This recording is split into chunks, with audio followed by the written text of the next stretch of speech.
cambios en la Unión Europea que a nosotros nos abocarán lógicamente a acelerar ese proceso de construcción europea, también acelerar ese proceso de transición ecológica del que hemos hablado muchas veces aquí, para desvincularnos del uso de esas energías fósiles externas, no solo del gas ruso, sino del resto, y ir avanzando hacia la independencia energética europea. Y tampoco se nos escapa pues, todos los cambios que a nivel de política internacional tendrán lugar en los papeles que van a representar los países después de este conflicto: Estados Unidos, la propia Rusia, Unión Europea, Reino Unido.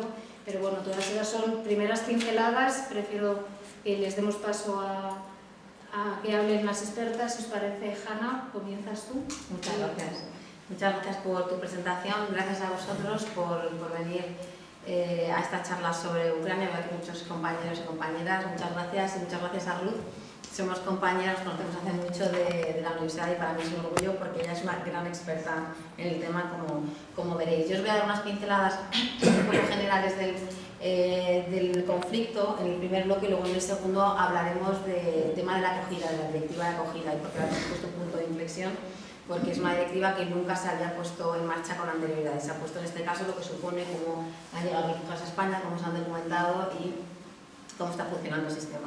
Bueno, como bien sabéis, la paz fue uno de los motivos principales por los que se produjo el proceso de integración europea. No pensamos jamás que tendríamos un escenario como el que estamos teniendo ahora en esta guerra ilegítima, ilegal e injusta de Putin, esta invasión que es de Putin, que no de Rusia, sino de los pobres rusos, ¿verdad?, en Ucrania. Y esto hay que decirlo también porque hay mucha rusofobia y nosotros tenemos que trabajar para combatirla.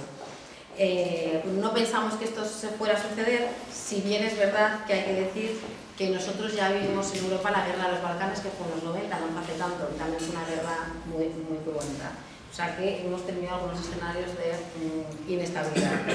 Esta invasión de Putin, ya sabéis que Putin fue ministro de 2008 al 2012 para burlar la limitación de los mandatos constitucionales, porque había una limitación como presidente. Pero en 2021 aprobó una ley para poder estar en el poder hasta 2036. O sea que esto ya se ve aquí un poco, ¿no?, la inclinación de su carácter y el hecho de que él quiere permanecer en el poder mucho tiempo. Es verdad que él siempre ha aducido a razones como que se ha sentido amenazado por la expansión de la OTAN hacia el este. Hay que recordar que en este contexto, sobre todo en el 99 y 2004, hay una ampliación en Chequia, Polonia, Rumanía, Bulgaria y las 3 repúblicas bálticas que tienen frontera con Rusia y habían sido repúblicas soviéticas, algo que, bueno, pues siempre ha sentido como una amenaza. Siempre han hablado de algo que es muy curioso, y esto a lo mejor también luego nos lo puede contar. El fin de la Guerra Fría supone el fin del Pacto de Varsovia, y en las reuniones posteriores que se produjeron con Gorbachev siempre dicen que Baker y Kohl le dijeron que se comprometían a que no había una expansión de la OTAN hacia el este, razones que siempre ha aducido Putin ahora, ¿no?, para justificar esta injustificable invasión. Pero la verdad es que no hay nada por escrito, sí que hay testimonios, pero por escrito no ha quedado nada. Estos términos volvieron a ser objeto de debate público en el 22, porque, como os he dicho, el presidente Vladimir Putin exigió la prohibición legal de que Ucrania ingresase en la OTAN, y además alegó estas razones: que siempre se había prometido a Rusia que no habría una expansión hacia el este y Ucrania no pertenecería a la OTAN. El contexto así en líneas generales de 2014, como bien sabéis, desde 2013 hasta ahora, Ucrania ha vivido el conflicto en la región ucraniana del Donbass. En la región este del país, que además es rusófona. Se produjo además una revuelta como reacción al Euromaidán. Se produce contra la postura del presidente en aquel entonces, Yanukovych, que suspendió el acuerdo de la asociación entre Ucrania y la Unión Europea, lo que desembocó en la caída del gobierno. En este contexto se sucede la anexión de Crimea. Como sabéis, la península de Crimea, he traído un mapita luego para que lo podáis ver, en 2014, que además no solo es de mayoría rusófona, sino que es un territorio que había pertenecido también a la República Socialista Soviética de Rusia y no de Ucrania hasta 1954, y es donde se encuentra la principal base naval rusa hacia el Mediterráneo. Son temas importantes porque el tema de la salida al mar, ¿no?, por parte de Rusia es un tema estratégico, de ahí que esté tan interesado también en tomar Mariupol. Sabéis que están ahora bombardeando y que, bueno, ahora os enseñaré un mapa, pero sabéis que ha reconocido las regiones del este, Donbass, Lugansk y ahora Mariupol. Si lo consigue, pues sería una línea directa que podría llegar hasta Crimea, sería toda la zona este. Con esto lo que sucedió es que se inhabilitaron los acuerdos de Minsk, cuya finalidad principal era poner fin, ¿no? Pues, el conflicto entre las fuerzas separatistas respaldadas por Ucrania y las rusas en el Donbass. Aquí os he traído un pequeño mapa, es un poco grande, no sé si lo podréis ver, para que veáis la península de Crimea, ¿no? Entonces ya veis cómo da a un mar por un lado y por otro de Azov y al Mar Negro. Es un sitio estratégico. Se me apaga el ordenador, pero no pasa nada. Voy a quitar esto mejor porque...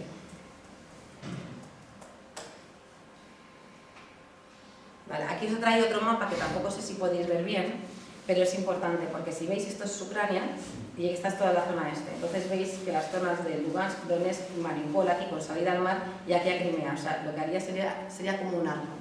No sé si lo podéis ver. Entonces una zona estratégica sería como intentar quedarse con toda esa zona este del país. Es importante también tener en cuenta que a veces no se comenta suficiente la cuestión étnico-lingüística. Es fundamental porque realmente en esta cuestión Rusia y Ucrania son países hermanos. Ya decía el otro día Elena Karerenkos, que es una especialista también en la materia, que es como cuando los hermanos se pelean, ¿no? Porque hay muchas familias rusas que están casadas con ucranianos y viceversa, hay familias, bueno, pues compartidas. Ucrania tiene un porcentaje de ucranianos étnicos que son la mayoría de la población, pero tiene un gran número de rusos. De rusos étnicos, un porcentaje importante, y otras minorías étnicas que se encuentran, entre muchas otras, como pueden ser los tártaros de Crimea o también los bielorrusos. Son numericamente inferiores, pero es un país multiétnico, ¿no? Y eso también le da un carácter específico. Del mismo modo, el idioma más hablado es el ucraniano, pero también se habla muchísimo ruso en Ucrania y en las zonas del este en la mayoría. Si no me equivoco, esto lo puede confirmar también más tarde Ruth. La cuestión de las lenguas minoritarias siempre ha sido un tema clave en la Ucrania independiente. No solo se habla ruso, también se habla polaco, húngaro o rumano. En 2012 se aprobó una ley que protegía estas lenguas minoritarias, sobre todo el ruso, pero esto se anuló en 2017, se derogó esta ley en 2017, lo cual a Putin tampoco le parece muy bien. Ni a la minoría rusa. Ni a la minoría rusa, claro. Ahí está. Factor religioso, también muy importante, comparten la misma religión, son cristianos ortodoxos. Si bien la Iglesia Ortodoxa ucraniana con su patriarca se han ido consolidando, ¿no? desde el 91, desde el fin de la Guerra Fría, desde la caída del muro, separada pero mirad lo que pasó, esto es muy importante que lo sepáis. La Iglesia ucraniana estaba bajo jurisdicción de Moscú desde 1686 y consiguió la autocefalia en 2019, es decir, solo hace 2 años, cuando el patriarcado de Constantinopla le otorgó legitimidad. Es decir, aquí se separan, algo que también pues, tampoco sentó bien a Putin. Mantener la unidad de las iglesias ortodoxas bajo el patriarcado de Moscú también es algo que a él le gustaría conservar. Entonces, como veis, en cuestión lingüística quiere marcar diferencia, en cuestión religiosa también, y claro, ese elemento pues, sigue ahí, pervive y está en ebullición porque se comparte. Es decir, hay una historia importante compartida.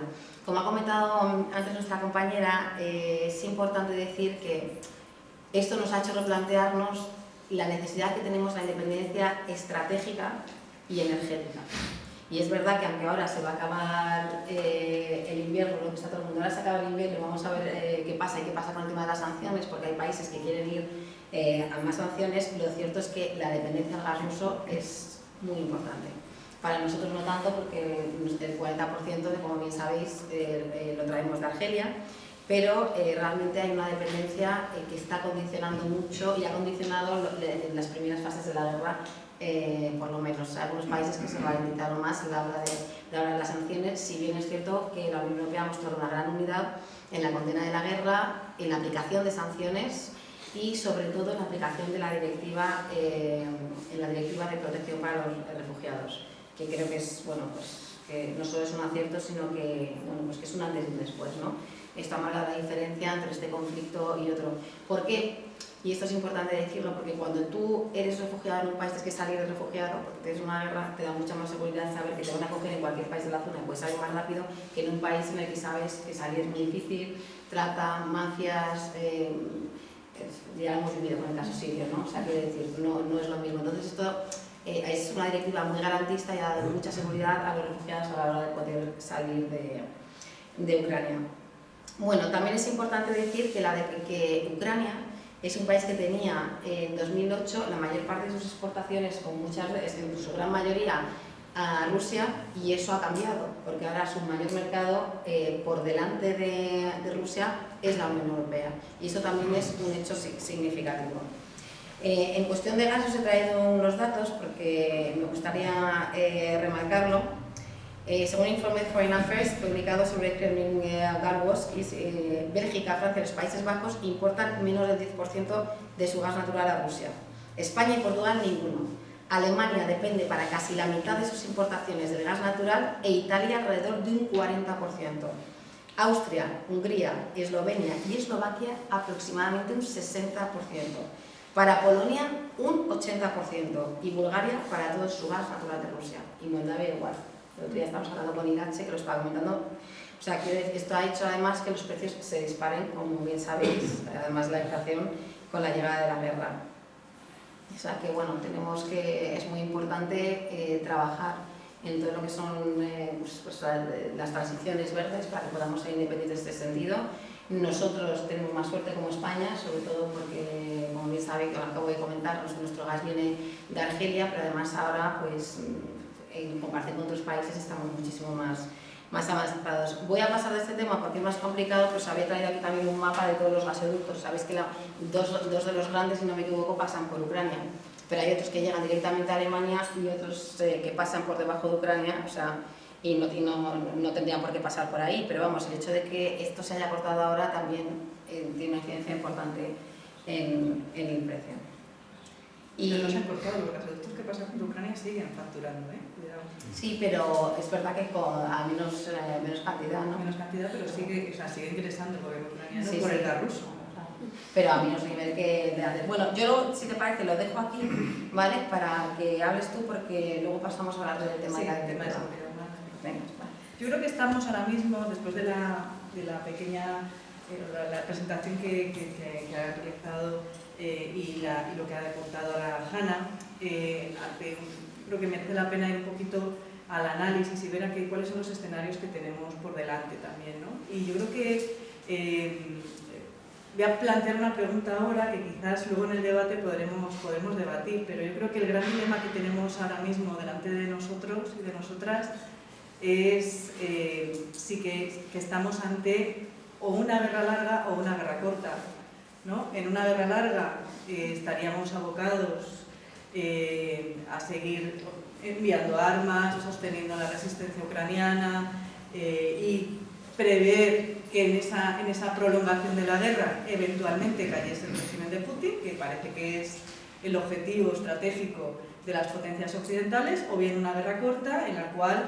potencialmente el vencedor sería Rusia y se haría con partes del territorio ucraniano. Digamos que este es el gran dilema ante el que estamos posicionados en este momento y ante el cual también desde la izquierda, desde las posiciones progresistas, hay que tomar una decisión y hay que posicionarse en ese sentido y ver qué es realmente hacia dónde queremos avanzar, ¿no? Yo creo que merece la pena también introducir, ¿no? este tipo de cuestiones. En relación con una de las preguntas que siempre, desde que empezó esta invasión, yo creo que también, incluso antes, merece la pena plantearse es qué es lo que quiere Rusia, ¿no? ¿Qué quiere conseguir Rusia? ¿Cuáles son los objetivos de Rusia? Como muy bien ha apuntado Hanna, hay una serie de argumentos que expone Putin en diversos discursos, en diversas publicaciones, desde hace ya tiempo, no es algo nuevo, ¿no? Digamos que ya desde el año 2007, cuando da un golpe en la mesa en la Conferencia de Seguridad de Múnich, ¿no? Plantea directamente que Rusia ha sido maltratada por las potencias occidentales, es algo que se puede plantear en cómo Occidente, ¿no? Que lo decía Krastev de manera muy clara, cómo Occidente consiguió ganar la Guerra Fría pero perder la paz, ¿no? Que ahora mismo además ese título de ese libro se aplica de manera casi literal, ¿no? a los hechos. Cómo Occidente efectivamente consigue vencer, ¿no? en esa Guerra Fría, se disuelve el Pacto de Varsovia, la OTAN continúa, tiene que seguir reinventándose a lo largo de este tiempo y de hecho la conferencia prevista para el mes de junio, básicamente de lo que se trataba era de ver de qué manera se le podía dar una utilidad a la OTAN, ¿no? Esto es uno de los grandes logros, digamos, del ataque de Putin en Ucrania. Uno de tantos que iremos viendo quizás a lo largo de la tarde, ¿no? Pero yo creo que este es muy significativo, ¿no? Resucitar a una organización que es heredera de la Guerra Fría, que no tenía una razón de ser y que bueno, ahora sí que tiene una razón de ser, y no solamente tiene una razón de ser, sino que probablemente se va a reforzar con la incorporación de Suecia y de Finlandia en los próximos meses. Vemos cómo van, ¿no?, los debates parlamentarios en estos dos países que están ahora mismo digamos, en ese punto de negociación. Decía que el año 2007 yo creo que es un año clave, es el año en el que Putin decide dar un golpe encima de la mesa y plantear efectivamente que la política exterior rusa y sobre todo su estructura de seguridad está siendo amenazada por esa ampliación de la OTAN, ¿no?, que comienza en el 99 y continúa en el 2004. En el 2004 es la primera vez que se incorporan repúblicas socialistas a la OTAN, que son los 3 bálticos. El resto de países no habían pertenecido a la Unión Soviética. Y el límite, no es lo que comentaba, no hay nada firmado, efectivamente no había nada firmado. En aquel momento, o sea, el momento de la reunificación alemana, lo que se planteó fue que, puesto que ya estaba poniéndose en marcha esa reunificación y Alemania Federal ya era miembro de la OTAN, pues que la Alemania Democrática también fuera miembro de la OTAN, pero que ni un paso más allá, ¿no? Esto fue el acuerdo verbal, digamos. Bueno, esto puede no ser tenido en cuenta. La cuestión es que a partir de ese momento sí que comienzan otra serie de negociaciones que cuentan además con el apoyo, en cierta medida, y con el visto bueno de las autoridades rusas del momento, que esto es algo que a Putin se le suele olvidar, o incluso en los últimos discursos lo que hace es responsabilizar también a sus líderes, como Yeltsin incluso se va a Lenin, ¿no?, para responsabilizar de algunas cuestiones. Lo digo porque en muchas ocasiones nos olvidamos de conceder la agencia necesaria a los países que han decidido unirse a la OTAN, ¿no? Es decir, no es que la OTAN se expanda como una mancha de aceite, sino que hay unos países que deciden unirse también a la OTAN, no lo hacen de manera innata. Y las razones, eso también tenemos que buscarlas en un miedo a una potencial agresión rusa, ¿no? Y entonces esto es algo que yo creo que se explica menos de lo que se debería, pero que es que Polonia, la República Checa y Hungría quisieron en su día incorporarse a las estructuras atlánticas. Y lo quisieron porque tenían una memoria colectiva de mucho miedo de Budapest del 56, de Praga del 68, de Polonia del 68, de los años 80 en Polonia y de la presencia de tanques rusos en sus territorios. Y una vez caído el muro, una vez disuelta la Unión Soviética, quieren protegerse de esta potencial amenaza. A partir de aquí se unen esos 3 estados y ya sí lo que podría suponer un problema era la incorporación de esas repúblicas exsocialistas, como son los bálticos, en ese marco. Pero bueno, no son, desde el punto de vista de la identidad nacional o construcción estatal rusa, esenciales para la supervivencia de la nación rusa, que esto sí que es Ucrania, ¿no?, que es parte de ese corazón simbólico del proyecto nacional ruso. Por no alargarme, porque me parece que es más interesante también hacer debate, pero simplemente a dar algunas fechas. Decíamos año 2007, yo me detendré un momento en el año 2008 como uno de los años fundamentales para entender, ¿no?, cómo se fueron siguiendo los acontecimientos. Fue 2008, cumbre de la OTAN, oferta a Georgia y Ucrania adherirse a la OTAN.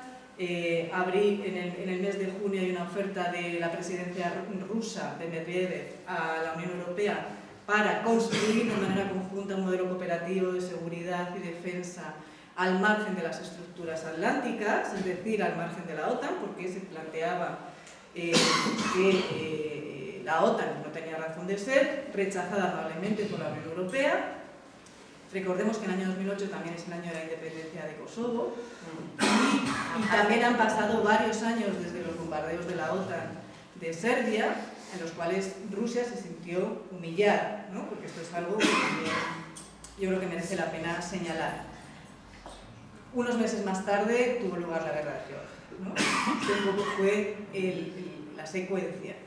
Y yo creo que esto no justifica ningún tipo de agresión, pero sí que explica cómo se construye la doctrina sobre la que está operando ahora mismo.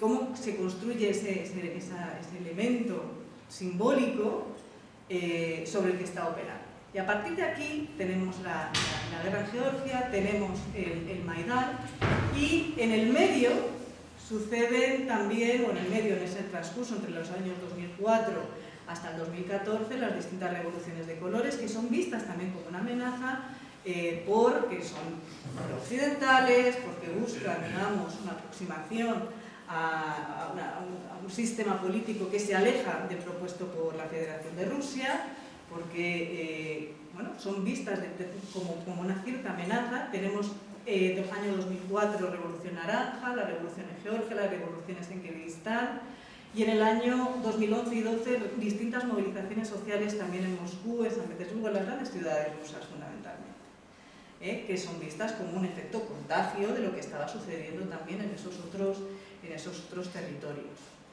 Y llega el 2014 con el Euromaidán, y el Euromaidán efectivamente es una revuelta social. De nuevo, hay quien no le da la suficiente agencia a la población ucraniana, que se rebela contra la decisión de su presidente, Yanukovych, de no firmar, ¿no?, el acuerdo de libre cambio con las autoridades de la Unión Europea, porque básicamente hay un ofrecimiento por parte de Rusia de pagar en cash la deuda pública ucraniana, mientras que la Unión Europea estaba ofreciendo préstamos a devolución, ¿no? Es decir, incremento de la deuda pública ucraniana. Y decide, en ese transcurso, Yanukovych, pues no firmo el acuerdo porque me interesa más recibir cash y poder cubrir, digamos, mis gastos de esta manera. Esto hace que mucha gente salga a la calle, en modo de protesta, cae el régimen de Yanukovych, o el gobierno de Yanukovych, que huye a Rusia, ¿no? Y a partir de ahí tiene lugar la anexión de Crimea, punto esencial desde el punto de vista geopolítico fundamental para Rusia, por esa salida al Mar Negro, que le permite comunicarse con los estrechos y el Mediterráneo, la base militar de Tarsus en Siria, en fin, bueno, una serie de triangulaciones geopolíticas que yo creo que también son relevantes y tenerlas presentes en este momento. Ahora bien, lo que tenemos ahora mismo encima de la mesa es una agresión contra un Estado soberano por parte de otro Estado que niega directamente su existencia, y esto es directamente algo que nunca había sucedido en ninguna de las otras guerras que había librado la Federación de Rusia hasta el momento. Tuvo lugar la guerra de Georgia, tuvo lugar en los 90 la cuestión de Transnistria, pero nunca se había negado la existencia o la legitimidad de la existencia de un Estado, como es el caso ucraniano, o directamente de la nación ucraniana, ¿no? Y es muy interesante lo que ha mencionado Hanna, porque hay un punto que es el tema de las iglesias ortodoxas, que ha pasado muy desapercibido también entre la opinión pública occidental. Hay quien, algunas de estas sí que lo han mencionado, pero no es algo que veamos con frecuencia, y es la división entre las dos iglesias, ¿no? El fin, digamos, de la dependencia del patriarcado ucraniano, del patriarcado ruso, es esencial también para entender cuál es la posición ahora mismo de la Iglesia Ortodoxa rusa en esta guerra, para azuzar también el nacionalismo ruso contra esta guerra. Y esto tiene mucho que ver con el modo en el que en Europa Oriental se han construido los Estados-nación. Los Estados-nación, y estoy pensando desde los Balcanes hacia el este, toda la zona de la ortodoxia, Bulgaria, Rumanía, todo de ahí hacia el este, se construye sobre la base de los exarcados nacionales, es decir, sobre la base de la construcción de iglesias nacionales. En torno a ellos se construyen las identidades nacionales y los propios estados. Esta división, esta separación entre la iglesia ucraniana y la iglesia rusa, lo que hace es dar un motivo a la iglesia rusa para intentar recuperar ese territorio que estaba vinculado históricamente al proyecto de construcción de identidad rusa, ¿no? Entonces también se siente como una agresión. Todos los procesos de retirada del acceso al aprendizaje de la lengua rusa, ¿no? Decía también Hanna, que Ucrania es un estado multinacional, multirreligioso, multilingüístico, con una gran parte de la población rusófona, concentrada fundamentalmente en el este, con población tártara, tenemos población húngara, población rumana, y en todos estos lugares siempre se había mantenido una lengua cooficial en esas regiones, de tal manera que se podía aprender en las escuelas. Lo que sucede es que a partir del año 17 se retira, digamos, la enseñanza del ruso como lengua cooficial en aquellas regiones en las que es lengua mayoritaria, ¿no? También en un momento en el que se está, recordemos, en guerra en el Donbass. El Donbass empieza la guerra en el 14 y no ha terminado todavía. De hecho, es ahora mismo donde está, digamos, el centro del conflicto, ¿no? Por avanzar un poco... Ayer he perdido yo el papelito. No, aquí. Por avanzar un poco también en el tema de cómo nos puede impactar, ¿no? Cómo nos está impactando ya esta guerra, ¿no? A nosotros, a mí especialmente me preocupa, yo creo que también sería interesante reflexionar sobre ello, todo el tema de hacia qué tipo de Europa estamos yendo, ¿no? Qué tipo de construcción europea se está proponiendo en este momento. Y esto es algo que me preocupa realmente porque me sobresalta escuchar cómo se crean falsas expectativas al pueblo ucraniano, con estos ofrecimientos, ¿no? De incorporación a la Unión Europea, con estos fast track, ¿no? de adhesión a la Unión Europea, cuando es para empezar es un país que está en guerra, por lo tanto no es admisible la entrada de ningún Estado en tiempos de guerra, no controla sus fronteras, no era un Estado democrático antes de la guerra, mucho menos lo es ahora, que está bajo una ley marcial. Es un Estado con unos índices de corrupción elevadísimos, antes de la guerra estoy hablando, no ahora durante, ahora pues, imagínense. Y sin embargo, se ha jugado con las expectativas de toda la ciudadanía ucraniana, no ahora, sino desde el año 2014, en el cual se empezaron a hablar de esas perspectivas europeas de Ucrania que fomentaron también en parte algunas de las actitudes que hemos visto en las calles ucranianas y también en los políticos ucranianos. A partir de ahí, estamos viendo que el país que está pivotando, digamos, la aproximación a Ucrania, y yo creo que esto, bueno, a mí es que me preocupa especialmente, es Polonia, que es un país sancionado por la propia Unión Europea y que la propia Unión Europea ha reculado en sus procedimientos de sanciones en relación con el incumplimiento del Estado de Derecho. Porque, claro, pobres polacos no están recibiendo esta ingente cantidad de personas procedentes de Ucrania, que es un país en guerra, ¿no? Y para mí esto es extremadamente peligroso, extremadamente peligroso. Bueno, esto es un punto que me parece que hay que dejarlo ahí encima de la mesa, si que luego podemos entrar, porque si no, yo ya creo que me he consumido todo el tiempo. Entonces, y voy a terminar con las sanciones, que también me parece algo relevante y que tiene mucho que ver con esto, ¿no? ¿Hacia qué tipo de Europa vamos? ¿Cuál ha sido el gran avance, ¿no? en términos de cohesión política en el marco europeo? La aprobación de una serie de paquetes de sanciones muy rápidamente. Históricamente, las sanciones que se han ido aprobando en el marco de la Unión Europea han tardado años. Y en un mes hemos aprobado 5 paquetes de sanciones. Y hemos aprobado 5 paquetes de sanciones en coordinación con Washington. En coordinación con Washington y, permítanme que sea un poco arriesgada, creo que en algunas de ellas con poca reflexión de fondo, ¿no? Y les voy a poner un ejemplo con el cual estoy absolutamente atónita, precisamente vinculándolo con todo esto hacia dónde estamos dirigiendo la construcción de la Unión Europea. Y es la prohibición de la emisión de Sputnik y Russia Today en el marco de la Unión Europea. Cierre de 2 medios de comunicación, no niego que sean estatales, pero la propia documento de la Unión Europea los cataloga como medios de comunicación, no como elementos de propaganda. Si van al documento oficial publicado por el Consejo Europeo, van a ver que ponen que son medios de comunicación, no pone que sean medios de propaganda o agencias estatales, no. Y aquí mi pregunta es la siguiente: si en un momento de crisis, movidos por el miedo, porque tenemos una guerra, efectivamente, la frontera oriental. Estamos dispuestos y dispuestas a sacrificar un marco de derechos y libertades, de pluralismo informativo, etcétera, etcétera, etcétera, precisamente de lo que acusamos a nuestros adversarios, a nuestros enemigos. Cuando la maquinaria de la Unión Europea va a parar, digamos, o va a intentar justificar de alguna manera otro tipo de restricciones en materia de derechos y libertades. Y quiero recordar que tenemos a un ciudadano español preso en Polonia desde hace 2 meses. Un periodista, acusado de espía ruso y que tiene vulnerados varios derechos fundamentales. No recuerdo cuántos, pero un montón. No puede ver nada. Y a esto no se le está dando demasiada visibilidad, ¿no?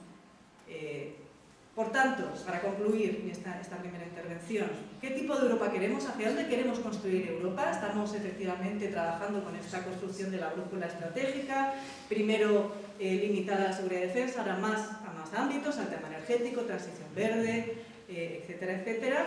Pero cuidado, porque ya no es la primera vez que escucho que ahora mismo hay que sacrificar todo eso que hemos construido en el marco de la defensa de los derechos, del Estado de Derecho y de los derechos fundamentales, a cuestiones que tienen que ver con la seguridad y la defensa. Y eso lo estamos viendo en cómo, efectivamente, la Unión Europea, Bruselas y los Estados miembros ahora mismo están reculando en esas sanciones, ¿no?, a países como puede ser el caso de que se podría postular a la candidatura. No olvidemos que hay países que ya son candidatos, como países de los Balcanes. Hay países, ¿vale?, que también que son candidatos, o sea, lo que podría ser es que nos saltáramos a unos para que otros estén. Entonces, bueno, eso también... Hay una cosa que es muy relevante, yo ya he leído. Bueno, es que Serbia es amiga de Rusia, le podemos dejar a un lado, que mejor entre antes Ucrania. Es que eso cuidado, no tendría ningún sentido, porque hay unos requisitos muy estrictos para ser candidato, hay otros que están antes, hay que llevan años esperando. Claro, no sería, yo creo que eso sería un mal precedente. Cuando ha dicho también Ruth, que me parece muy interesante, que es la primera vez que se mete así como un Estado soberano de esta manera, no como Ucrania y Rusia, me he acordado de esto, es fundamental, que recordemos que ya ha habido precedentes en este sentido, como la guerra de Irak. O sea, saltarnos el orden internacional hacia la torera, pues que creo que es obviamente bastante reprobable. Ya habíamos tenido un precedente anterior, que es la guerra de Irak. O sea, que tenemos que tener mucho cuidado, pues saltarnos las resoluciones del Consejo, pues en este caso como Rusia, es uno de los temas también, que es miembro del Consejo, a ver qué pasa ahora con eso, cuál es el papel también, ¿no?, de las Naciones Unidas ahora, porque esto también deja a las Naciones Unidas un poco, ¿no?, desmarcada. Pero bueno, quiero decir que hemos tenido precedentes muy duros y que ahora vosotros pues han aprovechado y no lo debemos olvidar. De los medios de comunicación, yo también lo veo así. Y un punto muy interesante que ha dicho también, que es la independencia de Kosovo, que hizo que también a los meses se reconociera la independencia por parte de Rusia de Osetia del Sur y de Abjasia. Bueno, pues claro, Osetia y Abjasia del Sur, que me confundo siempre, y esto vino como consecuencia de que se forzó. Sobre todo también había ahí una línea muy proamericana, ¿no?, de que se apoyara la independencia. Y claro, cuando Rusia lo hizo por su parte, la Unión Europea se quejó, ¿no? Pero quiero decir que también tenemos algunos precedentes aquí que hay que tener en cuenta. La ha mencionado Ruth y me parecía importante decirlo. Y ya seguimos pasando por una pregunta, si queréis. Si queréis, si así consideráis, es vuestro turno, si queréis participar, preguntar. A ver, estoy tomando Juan, Alfonso, ¿alguien más? Fernando. ¿Cómo te llamas, compañero? Venga, pues empezamos con estas 4 palabras, ¿no? Juan, vale. Hacemos las 4 y... Bueno, lo primero, muchas gracias, porque ha sido muy interesante, tanto la visión de ambas. Voy a hacer 2 cuestiones, 2 preguntas. En una, como comentaba, si la idea de la guerra puede ser corta o larga.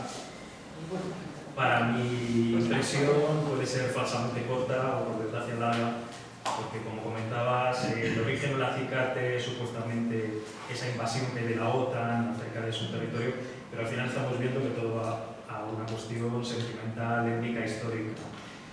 Es curioso que la conferencia de Múnich se haga en el mismo sitio, en el que nos recuerda la analogía de cómo también Chamberlain venía con el papel de la paz sobre esos territorios supuestamente de minorías alemanas, en ese caso los sudetes, y como ahora empezamos también con el Donbass a los rusos.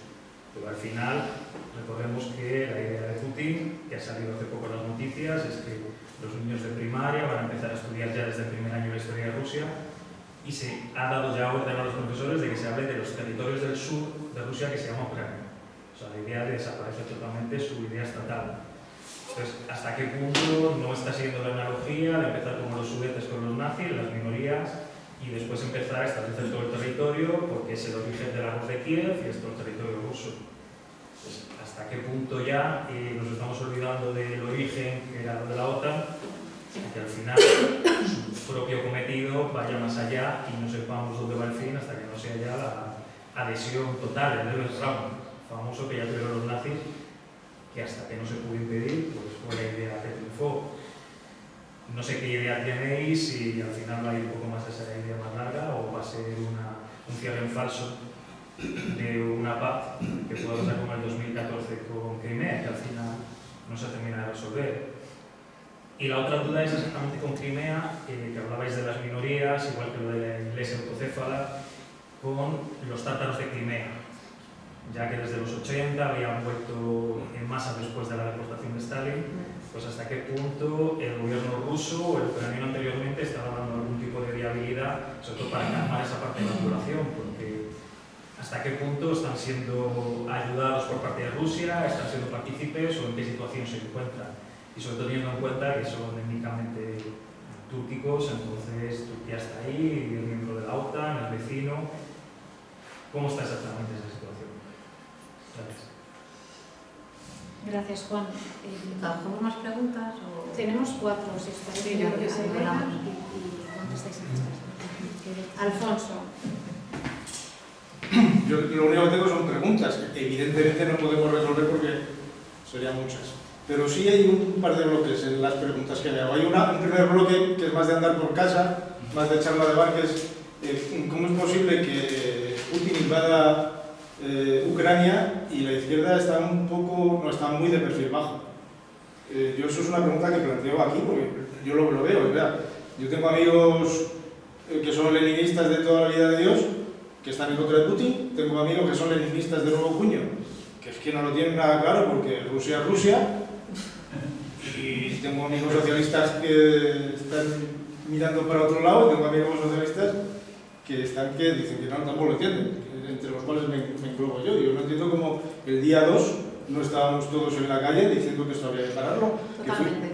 Fuimos 4 a la embajada de Rusia y luego el domingo siguiente fuimos 6 a la montaña. Eso como charla de andar por casa, porque es una reflexión que me tiene un poco loco, sinceramente. Luego ya, haciéndonos ya estos líos geoestratégicos, o como lo llamemos, hay una cuestión, que hay una carta que no habéis sacado en absoluto, y pensando en el futuro, que es China. China... ¿Y Turquía? Ya, pues Turquía lo he visto ahí directamente cuando decís eso de la Iglesia Ortodoxa. La Iglesia Ortodoxa no se unió con la Iglesia de Roma porque siempre decía antes los turcos que los latinos.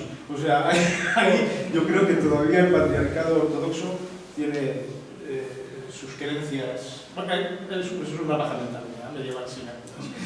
Pero bueno, a lo que iba al tema China, al tema OTAN y Estados Unidos. Es verdad que la OTAN iba a haber desaparecido, Trump se quiso cargar la OTAN, yo creo que Trump estaba por acabar con la OTAN. Sí, el peligro de Europa. Dejó de echar dinero ahí y empezó aquí a surgir Borrell con una idea bonita, que era una especie de ejército federal europeo, una defensa europea, que esto de la noche a la mañana se ha vuelto, me da la impresión. Bueno, hasta la brújula estratégica que ha mencionado Luz también.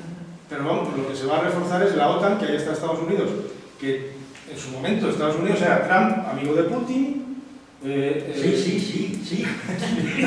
Trump era amigo de Putin y de repente un hijo de Biden está en Ucrania en una empresa. Trump monta un lío ahí estupendo, entonces salen todos los actores. Y ahora vamos a hacer renacer con razón, porque es que si yo fuera sueco o finlandés, que a lo mejor estaba como loco por meterme en la la OTAN. Vamos a hacer renacer la OTAN cuando estaba muerta y a lo mejor la idea de Borrell no era tan mala. Desde el absoluto desconocimiento, que yo soy de letras puras, ¿entiendes? Entonces, ahí lo dejo. Es decir, sí que me gustaría saber algo de China y por qué no hemos salido toda la izquierda Unida.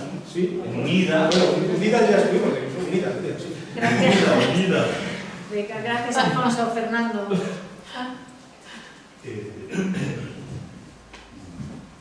gracias. Igual, dos preguntas muy sencillas. Hace unos días, en un suplemento del País, una periodista norteamericana, Catherine Belton, creo que era, que seguro que sabe menos que vosotras, hablaba de la poca eficacia de las sanciones. Y de hecho es algo que me gustaría que explicarais, que las sanciones que funcionan están teniendo, o si tienen alguna. Y la segunda pregunta tiene que ver, porque claro, este conflicto excede nuestras fronteras, ¿no? Yo voy a pensar ahora en un país concreto, que yo tengo interés en saber, que es Israel. Israel en este momento está gobernado por un gobierno en el cual estamos nosotros, ¿no? La ministra Micoeli es un gobierno de centro-izquierda, pero los laboristas israelíes están allí, ¿no? Para vosotras, ¿qué papel está teniendo Israel? Israel forma parte de nuestro ámbito sin la menor duda. Pero sin embargo, sus conflictos con Siria, que ha sido aliado de Rusia, ellos también mantienen un estatus con Rusia. No deja de ser sorprendente. Me gustaría que me explicarais cuál es el papel de Israel. Y la cuarta pregunta de Manolo. Bueno, en primer lugar, agradeceros a las intervenciones que habéis tenido y que se hayáis desplazado hasta aquí hasta la agrupación para estar con nosotros e ilustrarnos. Yo quería hacer dos preguntas. Una primera a Hanna. Tú desde tu secretaría, ¿qué crees que debe jugar o está jugando la Internacional Socialista en Europa? Y estamos en muchos países en el gobierno, en el norte de Europa, en el centro y en el sur de Europa. Y sería un momento muy oportuno para que hubiera una mayor visibilidad de una postura socialdemócrata, incluso si se aprecia la posibilidad de ser un agente activo, un agente negociador en este momento como internacional socialdemócrata. Una pregunta. Sin mala fe, o sea. Y luego una segunda pregunta. Yo creo que se ha hecho bien en Europa y en Estados Unidos, se han hecho sanciones al país agresor, a la potencia invasora, y se han entregado armas y ayuda humanitaria al país invadido. Pero llegado a este punto, ¿creéis? Yo no lo sé, la verdad, por eso lo pregunto. ¿Creéis que se está vislumbrando alguna, o se debe vislumbrar alguna posibilidad de acuerdo? Llevamos 2 meses de guerra, entonces la Unión Europea y Estados Unidos están trabajando por alguna fórmula de acuerdo de paz. Esto no puede ser un 10-0. Aquí hay que darle una salida a Putin, porque si no, esto la guerra se prolonga. ¿Creéis que se está trabajando por alguna salida en concreto? ¿Que es posible? ¿Que es deseable? Nada más, gracias. Muy bien, pues Muchas contesto gracias. con unas cositas expuestas rápido y lo demás lo que se lo deja. A ver, la izquierda, pues es que no se puede confundir la OTAN con la guerra. O sea, hay un gran sector de la izquierda que nunca ha sido pro-OTAN y tú puedes no creer en la OTAN y no ser favorable, pero eso no implica, no es obvio para que no condenes la guerra. Lo que no puede ser es que haya manifestaciones que tendría que ser contra la guerra que se confunden con la OTAN y eso nos ha pasado. Es que no logro comprender por qué se mezclan esas cosas. Nosotros tenemos que estar, y además sin fisuras, contra esta invasión, porque están muriendo miles de civiles de manera injustificada. Y tenemos que salir la izquierda toda de manera unánime a condenar esto. Y eso es una cosa, y luego si queréis hacer manifestaciones contra la OTAN, pues hacéis otra contra la OTAN. Pero es que no se pueden mezclar cosas, porque no porque seas anti-OTAN quiere decir que no salgas a condenar la guerra de Ucrania. Vamos, me parece una actitud bastante reprobable. Y creo que ahí la izquierda, pues a veces pues hace un planteamiento, no todo el sector de la izquierda obviamente, que no tienen por qué confundirse. Yo creo que ahí deberíamos estar todos juntos. El tema de las sanciones, pues las sanciones lo primero que hacen es afectar a la sociedad civil, eso de entrada, que son los que más pagan el pato. Y además las sanciones pues tienen muchos efectos a muchos niveles. El otro día hablaba con un compañero de la universidad, ¿no? Los convenios que se rompen también, por ejemplo, con las universidades. Un ejemplo pequeño, ¿no? afectan ya pues, a un montón, pues, a la vida de muchas personas, jóvenes, estudiantes, profesores, etcétera. A ese nivel, o con los acuerdos con ayuntamientos, todas estas cositas que a muchos niveles se cortan también debido a las sanciones, también afectan a la vida de muchas personas. En cuestión del gas, pues el gas sigue, en cuestión pues, de las sanciones todavía no han afectado en nada. Es verdad que se está hablando de que va a haber más sanciones en cuestión del gas en los meses que vienen. Es verdad que ahora también nos lo podemos plantear más porque se acaba el invierno, pero bueno, ya veremos qué sanciones son y hasta cuándo llega por ahora. Israel, pues bueno, pues Israel tiene, al principio, es verdad que se condenó la agresión, pero también es cierto que han tenido un comportamiento un poco neutral en el sentido de que ellos tenían a Rusia, que es que la gente se olvida de que Putin ya era un asesino en Rusia hace no sé cuántos años, matando, ¿verdad?, a miles, asesinando injustificadamente a miles de civiles, que también estaría muy bien que lo recordáramos. Eso también yo creo que nos honraría mucho, porque el conflicto sirio está totalmente olvidado y la verdad es que me indigna, la verdad.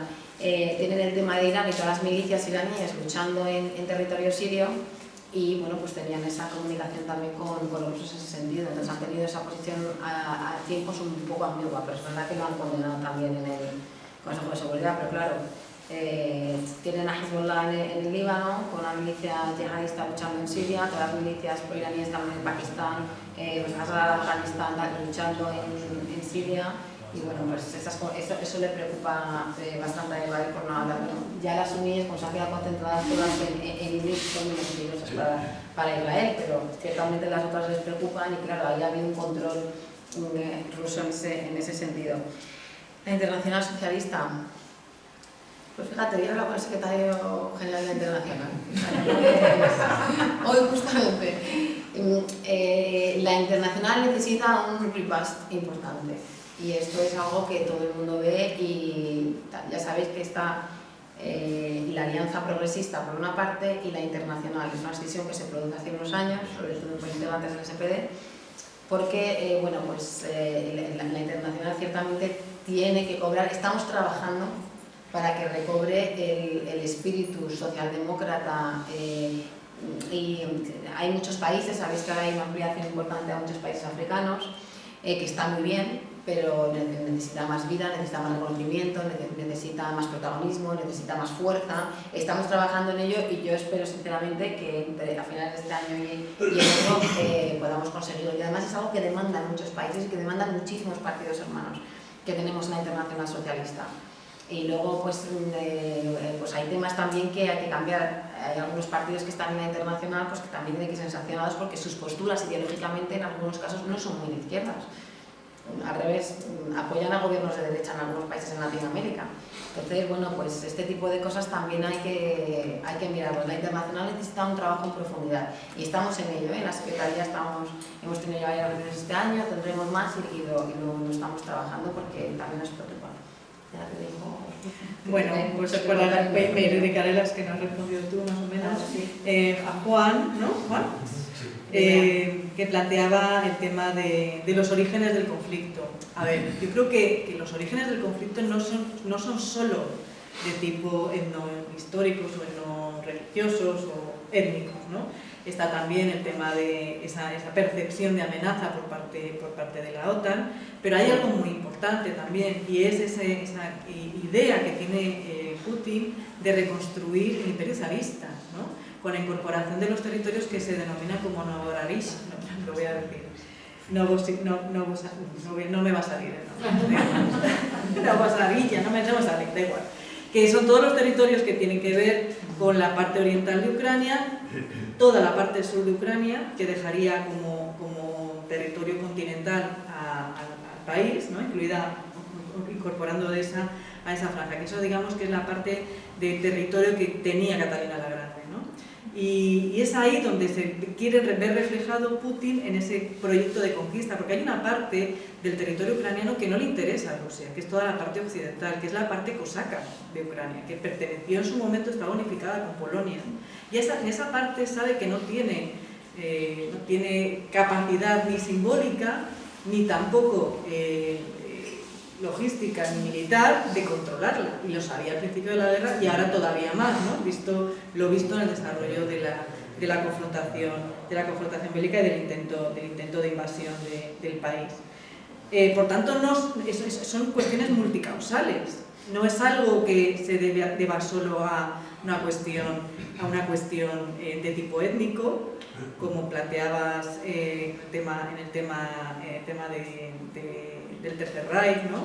Que también se apelaba, digamos, a esos alemanes, ¿no? Que quedaron fuera de las fronteras. Es verdad que es parte de esa construcción simbólica, los 25 millones de rusos que quedaron fuera de las fronteras de la Federación Rusa tras la disolución de la Unión Soviética, pero eso es solo un elemento más en el argumentario estipulado por el Kremlin. Y hay algo que yo creo que es muy interesante y que se habla también muy poco, que es el interés económico de todo esto. Es decir, tener el control del Mar de Azov con dos grandes bolsas de gas natural que se han descubierto hace poco y que serían las segundas proveedores de gas natural del mundo después de los rusos, no se lo va a dejar en manos de los ucranianos.